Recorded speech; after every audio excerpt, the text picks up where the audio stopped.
It was a night when London was ringed and stabbed with fire. You've all seen big fires, but I doubt if you have ever seen the whole horizon of a city lined with great fires, scores of them, perhaps hundreds. There was just something inspiring in the awful savagery of it. The greatest of all the fires was directly in front of us. Flames seemed to whip hundreds of feet into the air. Pinkish white smoke ballooned upward in a great cloud, and out of this cloud there gradually took shape, so faintly at first that we weren't sure we saw it correctly, the gigantic dome of St. Paul's Cathedral. St. Paul's was surrounded by fire, but it came through. It stood there in its enormous proportions, growing slowly, clearer and clearer, the way objects take shape at dawn. It was like a picture of some miraculous figure that appears before some peace-hungry soldiers on a battlefield.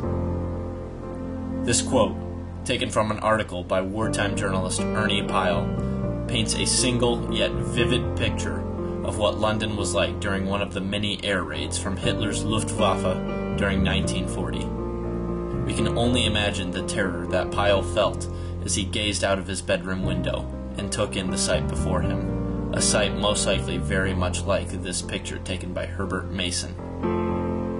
We see the dark silhouette of ruined buildings in the foreground.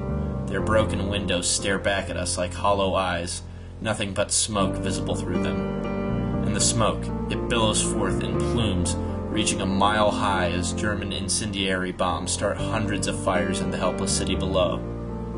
We see the stream from a pressure hose shooting out above the din, some unseen hero struggling to stifle the flames. But what stands out the most in this image is the towering dome of St. Paul's Cathedral, its white stone walls seeming to glow against a backdrop of light smoke. Somehow, amidst all the bombs dropping and fires raging, St. Paul's had remained unscathed. Like Pyle, those who looked on must have been in awe. Such a brilliant, not to mention huge, historical treasure was sure to have been destroyed by the Nazi attackers. But no. The proud spires rising out of the dark smoke embodied the feeling of the British people as they hunkered down in their shelters or rushed to put out fires. We're still here. Despite all the havoc wreaked by Hitler's aerial attack, the citizens of London still maintain as normal a life as they could, determined not to let the Fuhrer fright them into submission.